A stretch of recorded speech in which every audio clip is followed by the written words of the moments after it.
आपका स्वागत है यीशु मसीह की प्रेजेंस में। अपने हाथों को उठाओ, बोलो जो कुछ मैं सुनूं, जितना सुनूं मैं फलों को लेके आऊं। फिर से बोलो ऊंची आवाज में,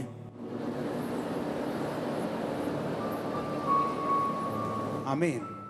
बाइबल कहती है कि जब आप परमेश्वर की मर्जी के मुताबिक प्रार्थना करते हैं, आप जानते हैं कि पवित्र आत्मा, बाइबल कहती है कि आपके दिल से हे अब्बा हे पिता कह के प्रार्थना करता है, और पवित्र आत्मा अपनी मनसा के अनुसार आपके शरीर को यूज करता है।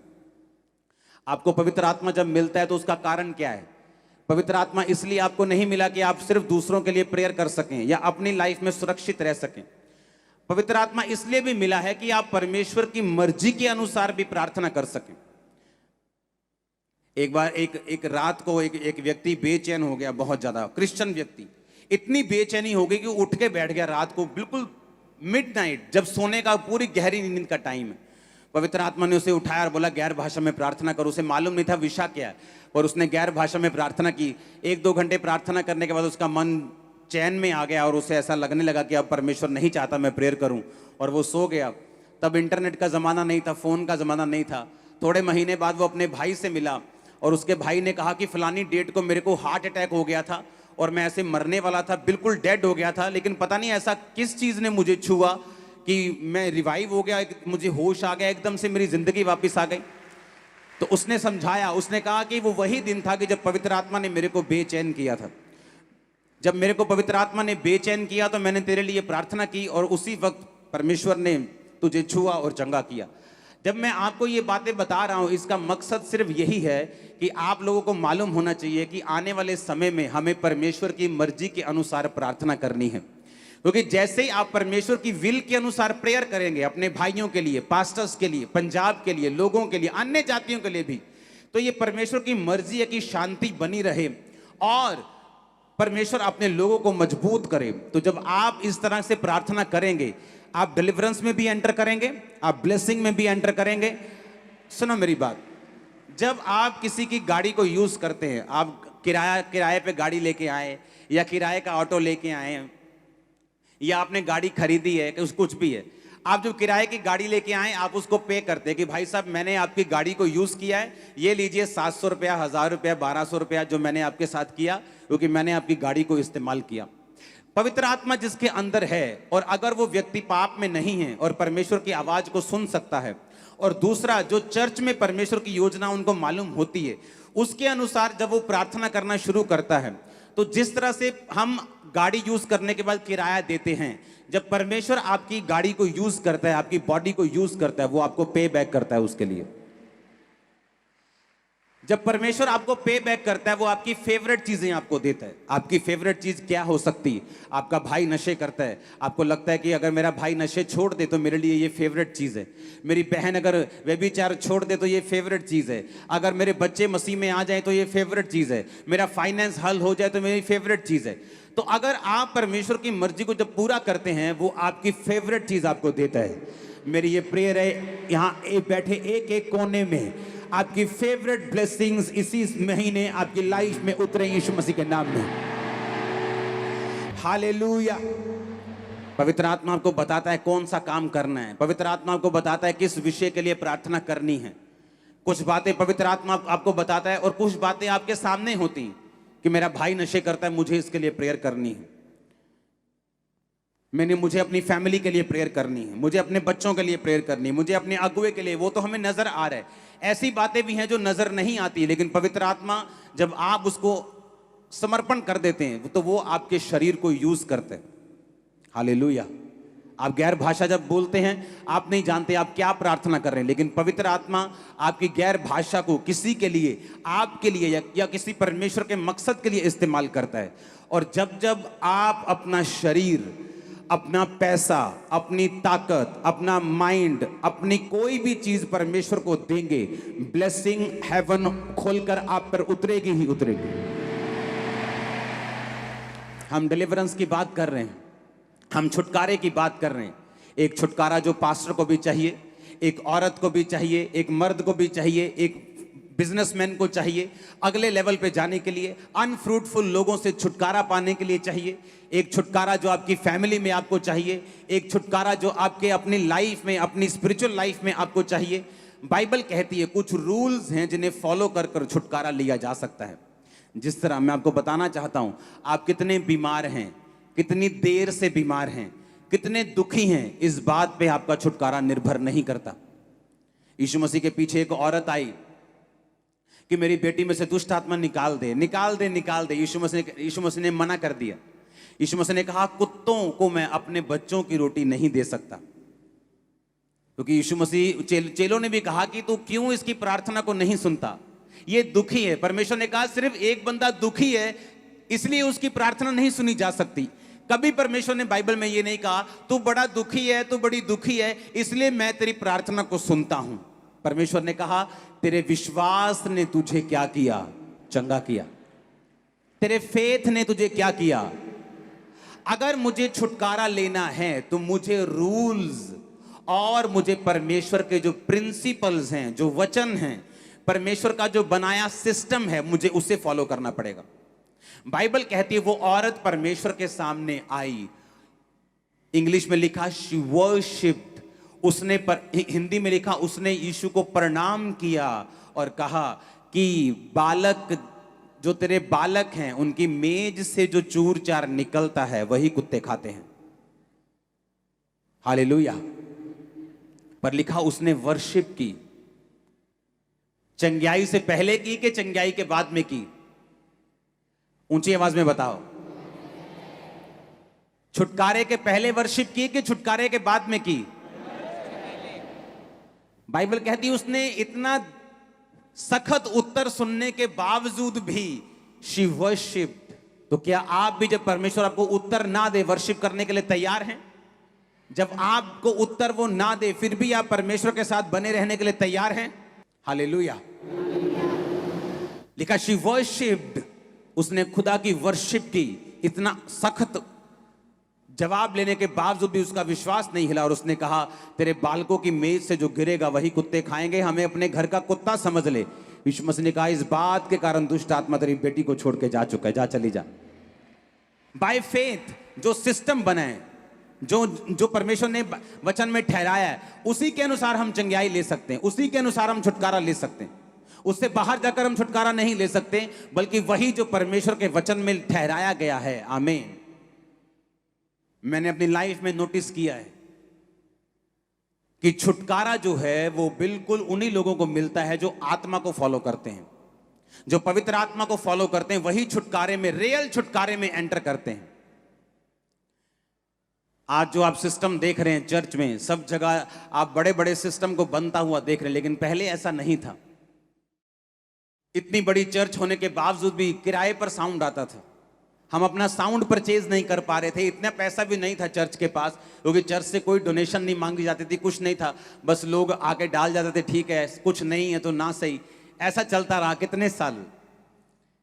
तो मैं साउंड के लिए पैसे इकट्ठे करता था कि अभी 50,000 हो गया, अभी 1,00,000 हो गया। और एक दिन परमेश्वर ने मुझसे रात को मिडनाइट के टाइम बात की कि अभी उठ और जितना पैसा तेरे पास है उसे अभी कंप्यूटर से ट्रांसफर कर। उस समय उस अकाउंट में मैंने इंटरनेट बैंकिंग रखी थी। तो रात को 12 बजे मैं उठा और मैंने कहा परमेश्वर ये पैसा तो सेव करने के लिए, ये पैसा तो मैं तेरे ही भवन का साउंड जो है उसे बाय करने के लिए मैं जोड़ रहा हूं। मुझे 6-7 लाख तब चाहिए था, 10-12 साल पहले 10 लाख में साउंड आ जाता था। तो तब मैंने कहा परमेश्वर ये तो तेरे साउंड को परचेज करने के लिए। परमेश्वर ने कहा इसे अभी बोना है। आप इमेजिन करो मेरे अकाउंट में जितना पैसा था, मैंने रात को 12 बजे अकाउंट ओपन किया, जिसके अकाउंट में डालना था उसका अकाउंट पहले से जुड़ा हुआ था मेरे साथ, मैंने उसके अकाउंट में डाला, उसको टिक किया, पैसा गया। मैंने उसको रात को मैसेज किया कि भाई साहब मैंने इतने लाख रुपये आपके अकाउंट में भेजा है। उसने कहा गॉड ब्लेस यू। मैंने कहा ठीक है जी अब तो हो गया, गॉड ब्लेस यू, अभी तो खाता खाली हो गया। इमेजिन करो थोड़े दिन में ही एक फैमिली मुझसे मिलने के लिए आई और उस फैमिली ने कहा कि परमेश्वर ने हमारे दिल में डाला है कि हमारे पास एक प्लॉट है, हम उसे बेचकर हम आपको देना चाहते हैं कि आप साउंड परचेज कर लो। कहा मैं उसे महीनों से जोड़ रहा था और कहाँ एक व्यक्ति आया और उसने पूरे के पूरे साउंड का खर्चा दे दिया। वो पहला टाइम था जब चर्च ने अपना साउंड खरीदा था। वो क्या था? एक छुटकारा। आज चाहे उस पैसे की आज उतनी वैल्यू नहीं, वो उतने पैसे के शायद 4 माइक आए, आज 1.5-2 लाख का माइक है, पर उस समय वो एक छुटकारा था मेरे लिए। आप कितने मेरी बात को समझ रहे हैं? मेरे लिए वो बड़ा छुटकारा था कि मेरी चर्च किराए से फ्री हो गई, अब किराए का पैसा मैं दरी में लगाऊंगा, मैं चर्च को बनाने में लगाऊंगा। मेरे लिए वो छुटकारा था। लेकिन परमेश्वर ने वो छुटकारा मुझे इसलिए नहीं दिया कि मुझे साउंड की जरूरत थी। जब मैंने विश्वास के कदम को उठाया तो परमेश्वर ने वो छुटकारा दिया। आप मेरी बात समझ रहे कि नहीं? जब चर्च शुरू हुई 2007-8 में, 7 में मैं खामरा में आया, 8 में चर्च शुरू हुई। 3 लोग थे चर्च में। मैं ही चाय बनाने वाला था, मैं ही चाय बांटने वाला था, मैं ही दरी बिछाने वाला था, मैं ही दरी उठाने वाला था, मैं ही टेंट मैन था, मैं ही प्रीचर था, मैं ही क्लीनर था, सारा कुछ मैं ही था। हालेलुया।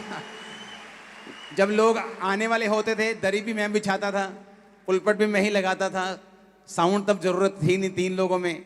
सारा कुछ, चाय भी मैं एक बनाता था, बिस्किट भी मैं लेके आता था, उनको पिलाता भी मैं ही था, उनको खिलाता भी मैं ही था, उनको प्रीच भी मैं ही करता। सुनो मेरी बात, परमेश्वर की सेवा जो है वो शौक से होती है। आमीन। वो लव से होती है कि चाहे मैं 3 लोगों के सामने हूं, लेकिन मुझे यीशु मसीह से प्यार है और मैं उनको परमेश्वर के बारे में बताना चाहता हूं, उनको यीशु मसीह की लाइन पे लेके जाना चाहता हूं।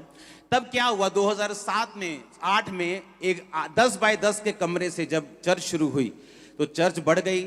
जब 27-28 लोग हो गए, ओवरफ्लो हो गया। बल्ले भी बल्ले, 28 अगर 27 से 3 लोग ज्यादा हो गए तो ओवरफ्लो हो गया। 3 लोग बाहर बैठे जी हॉल के। आज खामरा चर्च ओवरफ्लो था, 3 लोग बाहर थे, ऐसा ओवरफ्लो था तब। सुनो, हालेलुया। तो क्या हुआ, जब मैंने बात की, मैंने सोचा कि मेरे उस कमरे के पास ऐसे 2 वेड़े हैं, एक ऐसे जाता है, एक ऐसे जाता है। तो मैंने, वो किराए पे था, मैंने मकान मालिक से कहा, मैंने कहा लोग बढ़ रहे हैं तो मुझे ये वाला आपका जो यहाँ पे मीटिंग अभी करनी पड़ेगी। उसने मना कर दिया। उसने कहा नहीं नहीं, ये छत थोड़ी सी कमज़ोर है, पता नहीं मीटिंग होगी कि नहीं, मतलब उसने मना कर दिया। मैं सोचा, मैंने कहा मैं तो ये सोच रहा था कि यहाँ होना चाहिए, परमेश्वर मेरी हेल्प करेगा, लेकिन अब मैं क्या करूँगा। तो परमेश्वर ने इंतज़ाम किया है कि नीचे प्लॉट, मेरी फैमिली का प्लॉट था, वहाँ मीटिंग शुरू हुई। उसके बाद जब वो भर गया, उसके सामने ग्राउंड थी, फिर वहाँ मीटिंग शुरू हुई। जब वो ग्राउंड में हम गए तो उस ग्राउंड का जो मालिक था वो एक दिन आके बोला, यार तुम इतने कब्जा ही ना कर लियो। मैंने कहा भाई साहब, हम 200 करोड़ की कोठी फ्री में छोड़ के आए, ये कब्जा करने के लिए नहीं आए हम। हाँ, लेकिन तब लोग आपको समझते नहीं, जब आपके अंदर रिजल्ट नहीं होता, जब आपने कुछ दिखाया नहीं होता, तब लोग आपको समझ नहीं पाते। तब मैंने कहा ठीक है, हम ये जगह 1 महीने के अंदर अंदर छोड़ देंगे। हमने जगह फाइंड करनी शुरू की, परमेश्वर कोई रेंट पे जगह हमें दे दे, कोई रेंट पे जगह मिल जाए, बड़ा प्लॉट मिल जाए, 100 मरले 150 मरले का रेंट पे। तो कोई रेंट पे देने के लिए तैयार नहीं था। तो एक डॉक्टर साहब हैं, उन्होंने अपना प्लॉट हमें ऐसे ही दे दिया कि आप यूज़ करो। फिर वहाँ गए, फिर मुझे मालूम था कितनी देर तक कोई प्लॉट, आपको कहीं तो अपनी जगह में जाना ही है, लेकिन कभी भी पैसों का इंतजाम नहीं, इतनी बड़ी चर्च होने के बावजूद भी। एक दिन जब मैं इंडिया के बाहर था तो वहाँ पे मुझे, जब मैं चर्च में गया तो वहाँ पे रूम के पैसे लगते हैं। मान लो एक रूम के वहाँ पे पैसे थे कि मान लो कि 80,000 रुपया एक वीक का, मान लो 2.5-3 लाख रुपया मुझे उस रूम के उनको देने थे। तो जब मैं वहाँ उस चर्च में पहुँचा अपने स्पिरिचुअल फादर के पास, तो उन्होंने मैसेज भेजा कि आपको रूम के पैसे देने की ज़रूरत नहीं। तो मेरे पास वो सारे पैसे बच गए। और जब मैं 3 हफ्ते वहाँ पे रहा और जब मैं आने लगा तो परमेश्वर ने, आप इमेजिन करो, ये नहीं कि पैसे बच गए, ले अभी फ़ायदा हो गया वापस ले जाएंगे पैसे, नो नो नो। मुझे मालूम था कि परमेश्वर खास मकसद के तहत ऐसा कुछ कर रहा है। जब मैंने, परमेश्वर ने कहा कि जितने डॉलर्स तेरे पास हैं वो सारे बो के जाने। आप इमेजिन करो, मेरी जेब में लाखों रुपए के डॉलर्स थे। और जब मैं वहां फ्लाइट में लागोस से न्यू दिल्ली के लिए चढ़ा हूं, मेरी जेब में $1 भी नहीं था, सिंगल डॉलर। सारे डॉलर्स मैंने बो दिए। सुनो मेरी बात, अब मुझे कितने साल से हम ट्राई कर रहे थे। 2008 की मिनिस्ट्री चल रही थी, 8 निकल गया, 9 निकल गया, 10 निकल गया, 11 निकल गया, 12 में प्रवेश करने वाले थे, अभी तक चर्च के पास जगह नहीं थी। ये नहीं कि हमें चाहिए, बहुत ज्यादा जरूरी चाहिए, इसका मतलब ये नहीं परमेश्वर हमें दे देगा जब तक हम विश्वास के कदम नहीं उठाते। जब मैंने वहां पे एक बड़ा बीज बो दिया और इतना विश्वास के साथ कि परमेश्वर वापसी में अगर कोई काम पड़ गया तो तू जिम्मेवार है, मुझे मेरी जेब में एक भी पैसा नहीं है, आया तो मैं लाखों रुपए के साथ का, तेरी जिम्मेवारी है। इमेजिन करो जब मैं वापस आया, परमेश्वर ने इंतजाम बनाए। 2012 के लिए परमेश्वर ने फर्स्ट टाइम था जब चर्च अपनी जगह में गई थी। उसके बाद जब वो जगह जहां पे ली गई, उसके साथ वाली जगह ली, लेकिन वो साथ वाली जगह झगड़े वाली थी। वो बोलता था मेरी है, जिसको हमने पैसे दिए वो बोलता था मेरी है, क्या प्रवासी लैनी नहीं जगह, साढ़े पैसे वापस करो। हमने वो जगह बेच की। 2014 में हम फिर इधर आए जहां आप बैठे हैं। आप मेरी बात समझे कि नहीं? मेरा छुटकारा मैं आपको इसलिए बता रहा हूं कि कैसे हुआ। बाइबल कहती है छुटकारा सिर्फ चाहने से, या मैं कितना दुखी हूं, या मुझे कितनी जरूरत है, इस चीज से कभी नहीं होता। हमें विश्वास के कदमों को उठाना पड़ता है, हमें व्यभिचार छोड़ना पड़ता है, हमें पाप छोड़ना पड़ता है, हमें बोना पड़ता है, हमें टाइथ निकालना पड़ता है, हमें ऑफरिंग्स को बोना पड़ता है, हमें परमेश्वर को अपनी जिंदगी समर्पित करनी पड़ती है, हमें अपनी जिंदगी से डर निकालना पड़ता है। बहुत सारी चीजें हैं जो छुटकारा मायने रख, जिससे छुटकारा आता है। वो छुटकारा किस तरह आएगा वो मायने रखती हैं चीजें। हालेलुया! कितने मेरी बात को समझ रहे हैं? मैं आपको अपना छुटकारा बता रहा हूं कि एक पास्टर के लिए मुझे मालूम है कितना मुश्किल होता है कि उसकी चर्च 7,000 क्रॉस कर जाए, लेकिन फिर भी उसके पास अपने चर्च के लिए जगह ना हो। उसे मालूम हो किराए पर आप कितनी देर रह लोगे, कितनी देर कोई आपको किराए पे अपने रख सकता है। कभी ना कभी तो आपको निकलना ही पड़ेगा, कभी ना कभी तो आपको अपनी जगह में जाना ही पड़ेगा। लेकिन कब ऐसा होगा? हम सोचते हैं हम प्रार्थना करेंगे, प्रार्थना करते रहेंगे, 40 साल भी करते रहेंगे, लेकिन जब तक आप विश्वास के कदम नहीं उठाएंगे, जब तक आप बोएंगे नहीं, जब तक आप परमेश्वर के वचनों को मानेंगे नहीं, तब तक परमेश्वर आपकी लाइफ में काम नहीं करता। हालेलुया! पहला राजाओं 3 उसकी 3 से 15 आयत में लिखा हुआ, सुलेमान यहोवा से प्रेम रखता था और अपने पिता दाऊद की विधियों पर चलता रहा।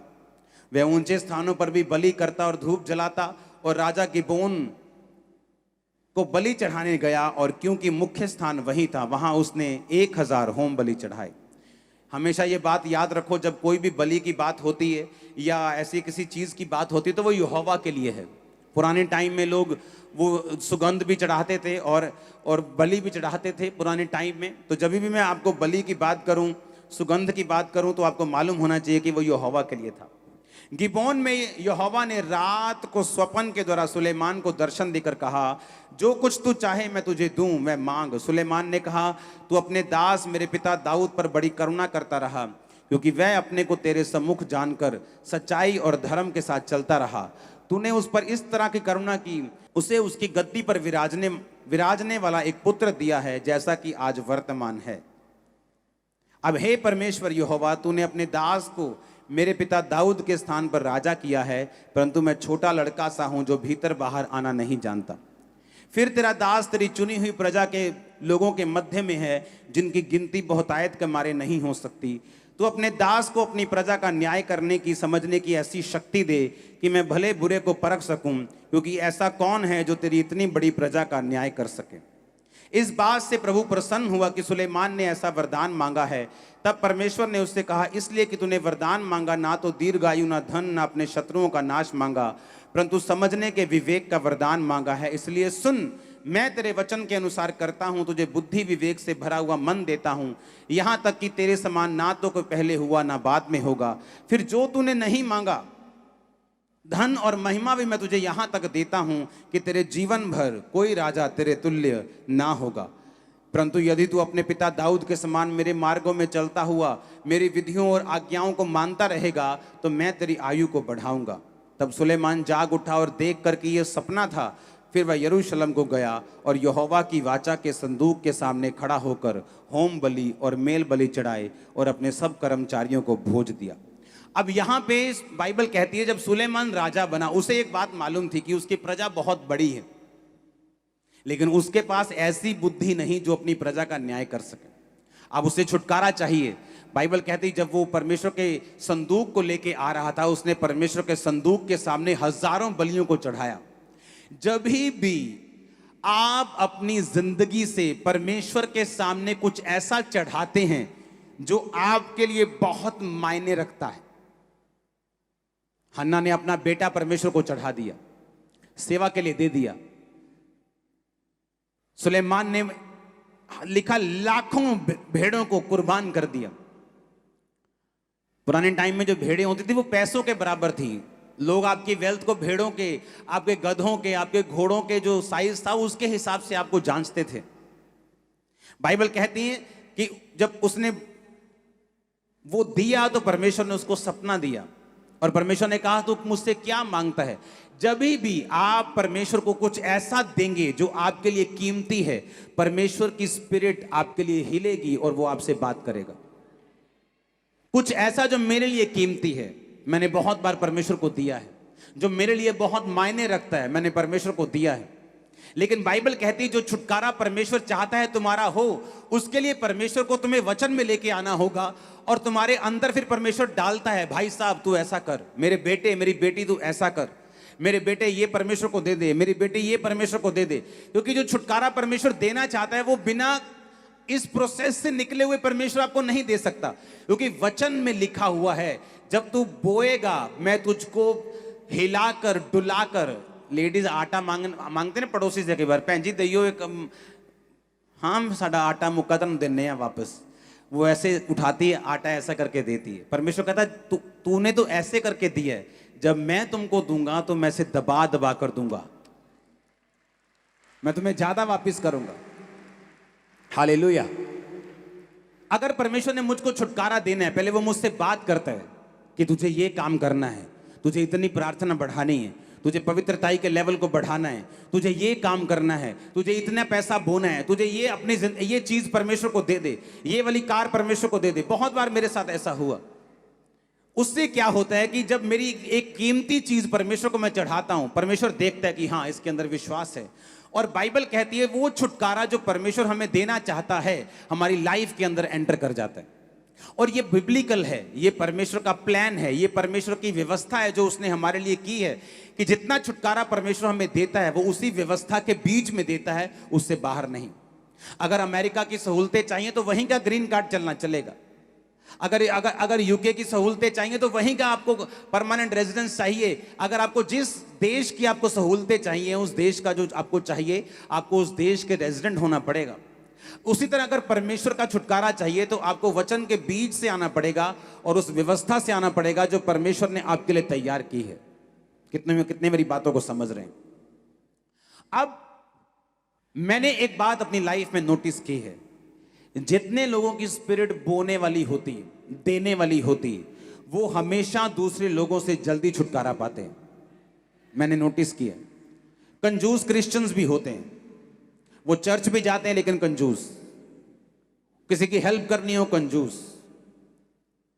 आप इसकी स्पिरिट देखो, वो स्पिरिट कहां से ली इसने? वो स्पिरिट ली पहला इतिहास 29 उसकी 3 से 5 आयत, अपने बाप दाऊद से उसने वो स्पिरिट को हासिल किया था।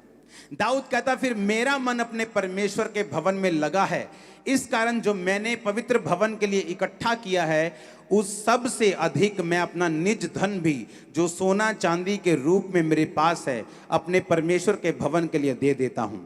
अर्थात 3000 ओपीर के कार सोना, 7000 की कार ताई हुई चांदी मैं ये भवन के लिए दे देता हूं। पहला इतिहास 29 उसकी 3 से 4 और 5 आयत। 4 आयत को मैं दोबारा पढ़ूंगा।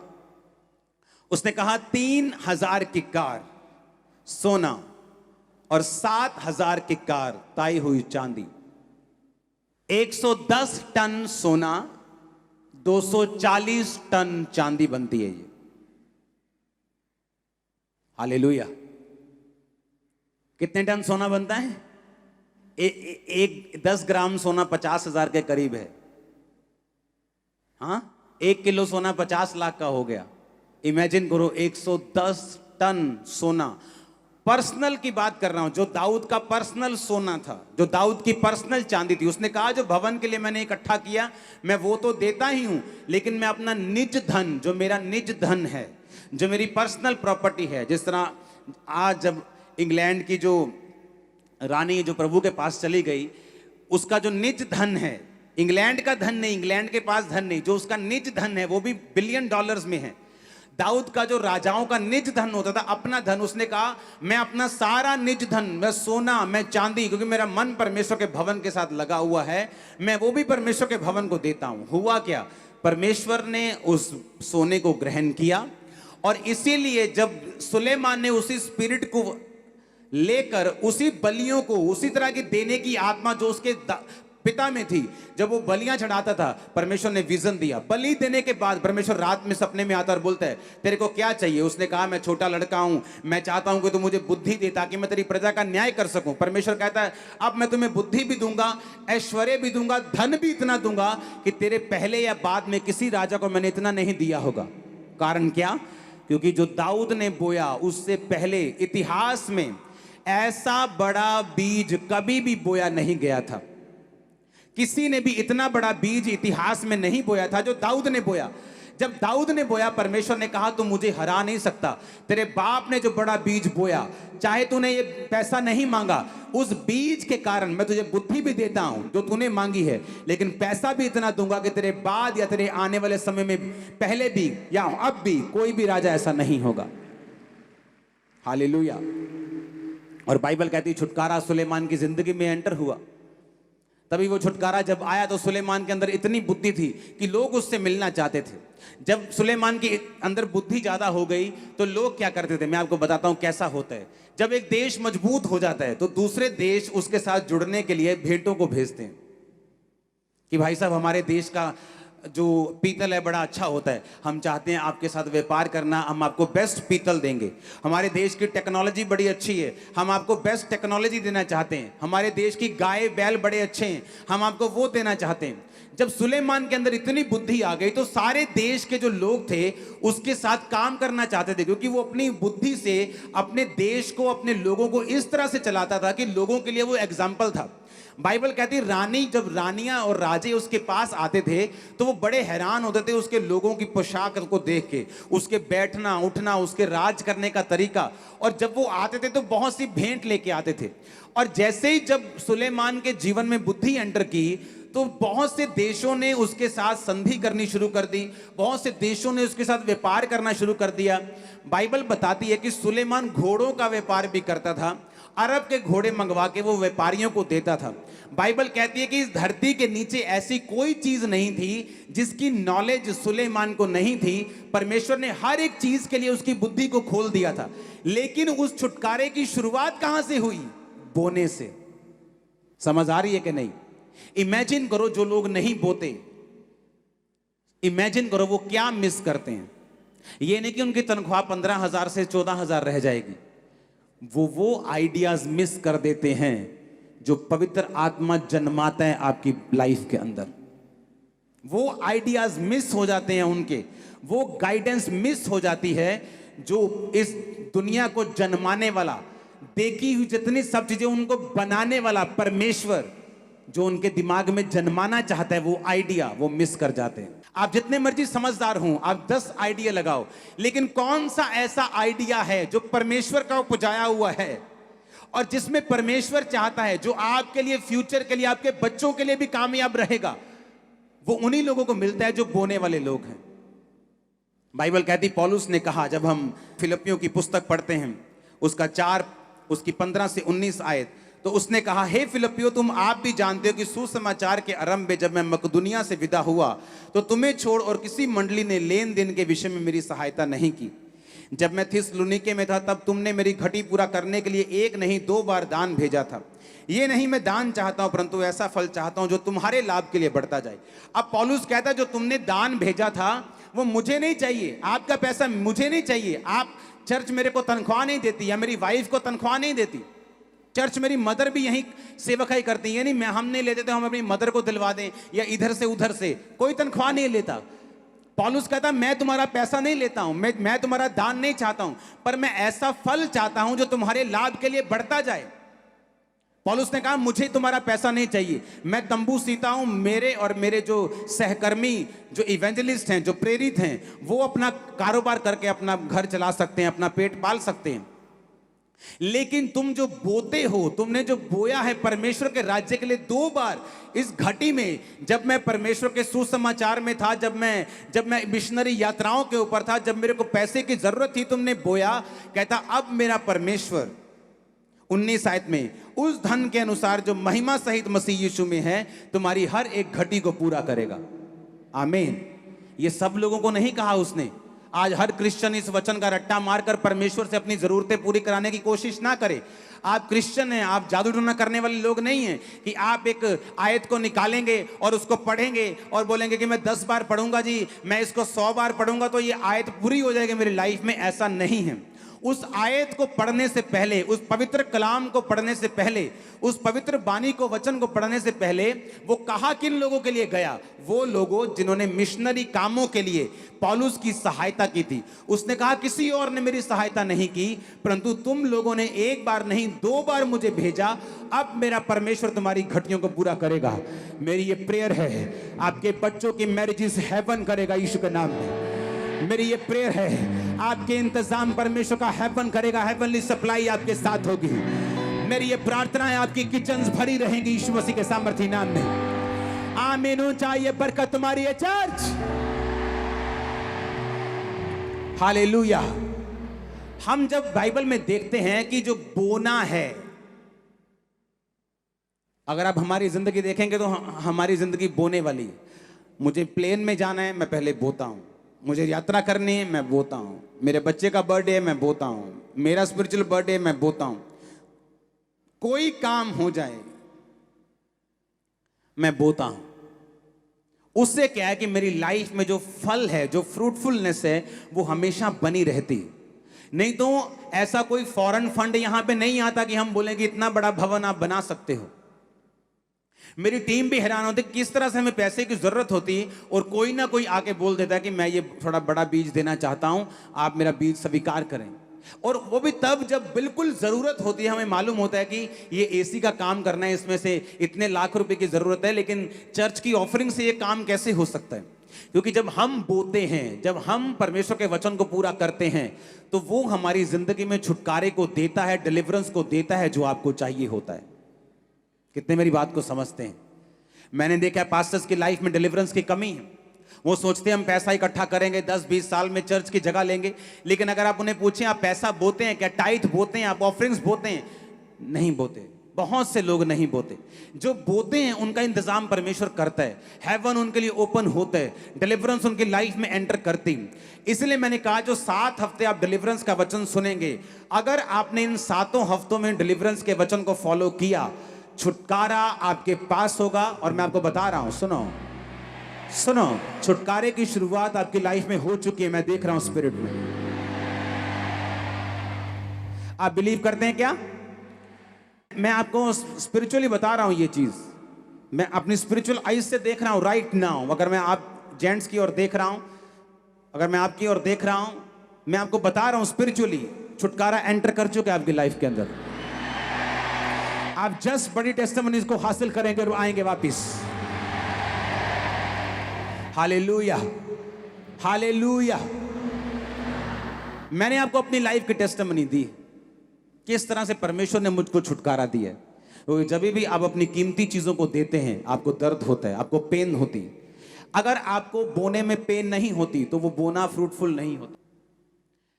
अपना इकलौता बेटा दे देना जो तुमने बड़ी मन्नतों के साथ पाया हो, और हन्ना आती और अपने बेटे को चढ़ा के जाती, और एक पेन उसको हुई होगी कि मेरा एक ही बेटा और मैं उसको परमेश्वर को देती हूं।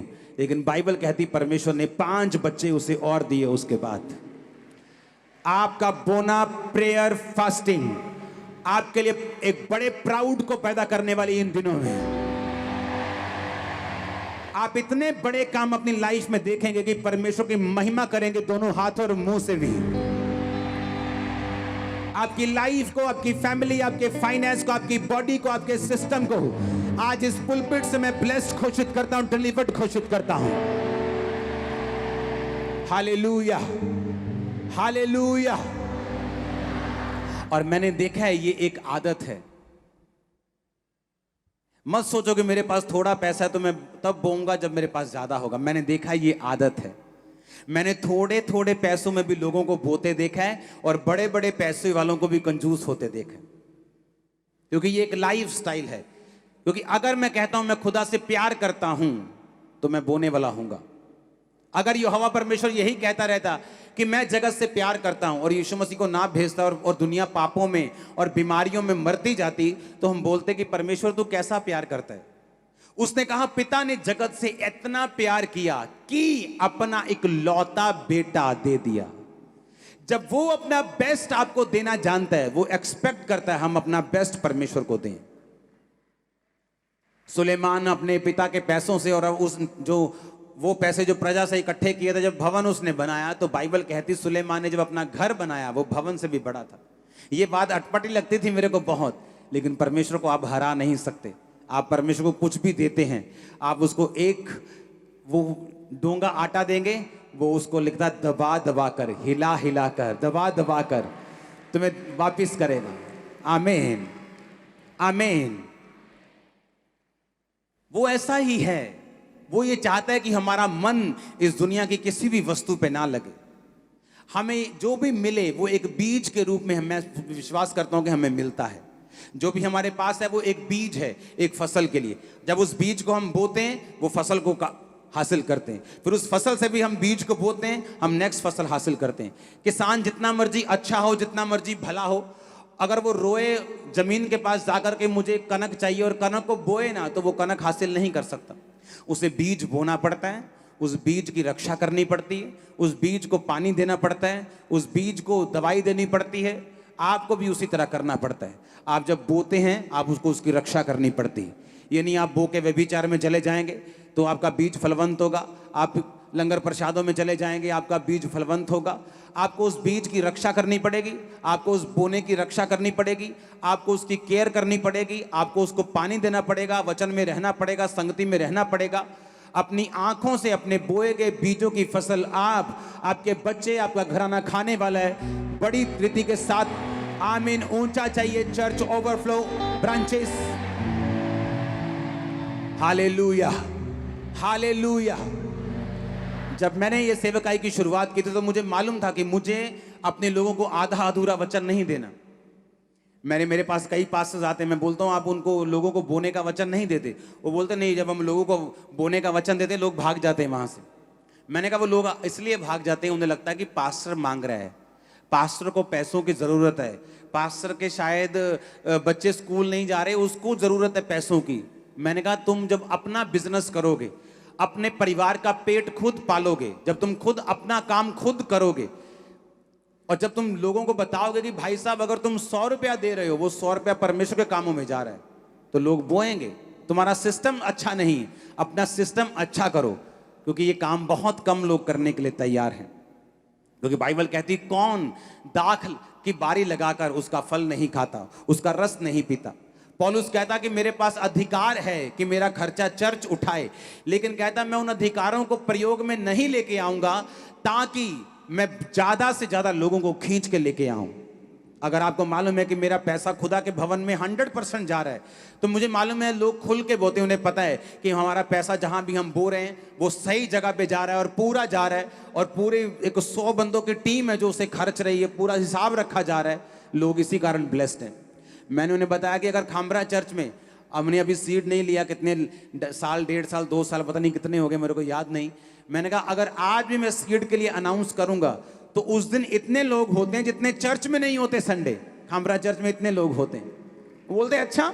मैंने कहा हाँ, जिस दिन येलो सीट अगर लेना हो तो कोई बंदा चर्च मिस नहीं करता। 99% लोग मिस नहीं करते, और नए भी आके डाल के जाते हैं कि हमें उस चर्च में कॉलिंग आई है, हमने बो के जाना है, क्योंकि परमेश्वर ने वो सिस्टम दिया है।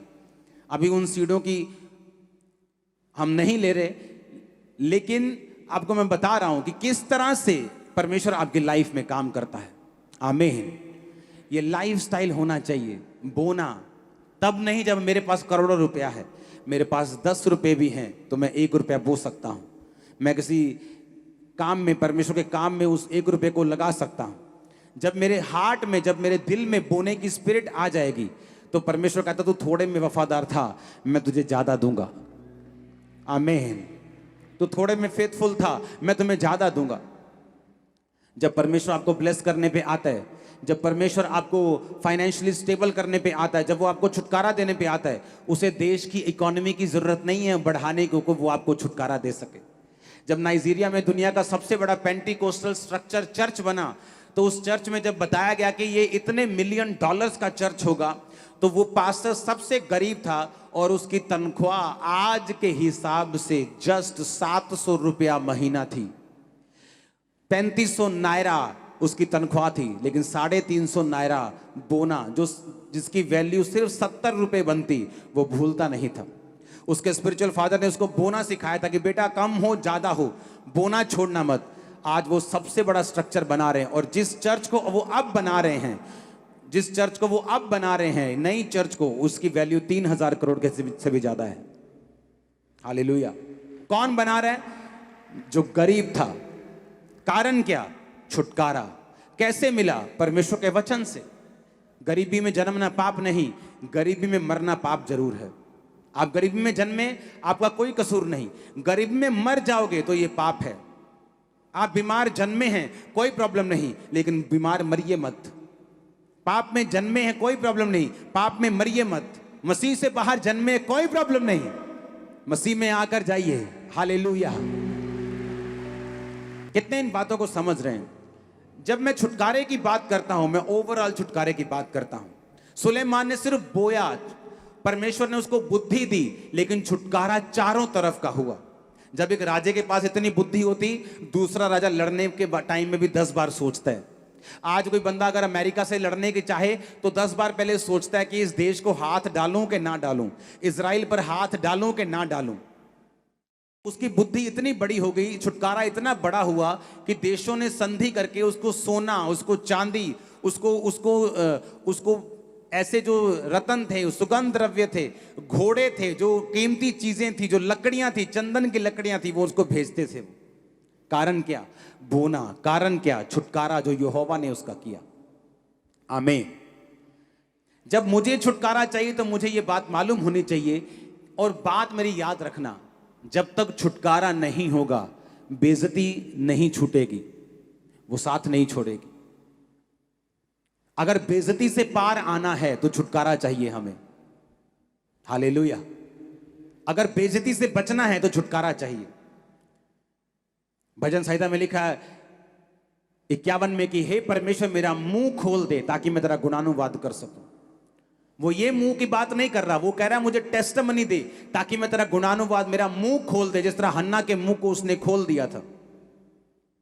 और बाइबल कहती परमेश्वर चाहता है हमारा मुंह खुले, लेकिन उसका तरीका है, उसके मुंह को खुलवाने का भी परमेश्वर के पास एक तरीका और एक वे है। जब उस वे से हम होके जाएंगे, हमारी पीढ़ियां भी ब्लेस होंगी, आपके पीढ़ियों तक ये ब्लेसिंग जाएगी। Hallelujah, hallelujah. मेक श्योर आप एक एक वचन जो छुटकारे का मैं आपको दूं, आप उसको फॉलो करें। एक भी संडे ऐसा ना हो जो आप मिस करें और छुटकारे को मिस करें। प्रेजेंट होके फिजिकली। ऑनलाइन उन लोगों के लिए है जो दूर बैठे, जो 2000 किलोमीटर दूर है। ये 200 मीटर पे दूर नहीं, ये 2 किलोमीटर 20 किलोमीटर वालों के लिए ऑनलाइन सभाएं नहीं है। मैं आपको परमेश्वर की आत्मा से बता रहा हूं। भूल जाओ कि आप 20 किलोमीटर दूर बैठे और ऑनलाइन अटेंड कर रहे हैं और आप सोचे कि आपने चर्च अटेंड कर ली। परमेश्वर के हेवन में आपकी अटेंडेंस नहीं लगी उस दिन, क्योंकि आपको फिजिकली बीज बोना है, अपने टाइम का, अपनी ताकत का। आपको बताना है कि परमेश्वर को कि परमेश्वर मैं इतना कंफर्टेबल नहीं हुआ हूं कि तेरे भवन को छोड़ के संडे घर बैठ के देख लूंगा। आपको जब भी रिजल्ट मिलेगा कंफर्ट जोन के बाहर मिलेगा। जब भी आपका कंफर्ट खराब होने लगेगा, आपको मालूम होना चाहिए कि बड़े रिजल्ट आपके इंतजार कर रहे हैं। इतने कंफर्टेबल मत हो जाओ ऑनलाइन मीटिंग से कि घर बैठे। आज खामरा चर्च में अंदर ओवरफ्लो, सेकंड ओवरफ्लो, ब्रांचेस भरी पड़ी हैं, सब जगह ओवरफ्लोज हैं। क्योंकि लोगों को लगता है कि मैं शायद इसलिए कह रहा हूं कि गैदरिंग की कमी है। गैदरिंग इस साल चर्च डबल हुई है। खामरा चर्च राइट नाउ ये इंडिया की सबसे बड़ी चर्च बन चुकी है, आपको मालूम होना चाहिए। लेकिन हमारा मकसद कंपटीशन करना नहीं, हमारा मकसद बड़े चर्च बनना नहीं, हमारा मकसद कुछ और है। आमीन।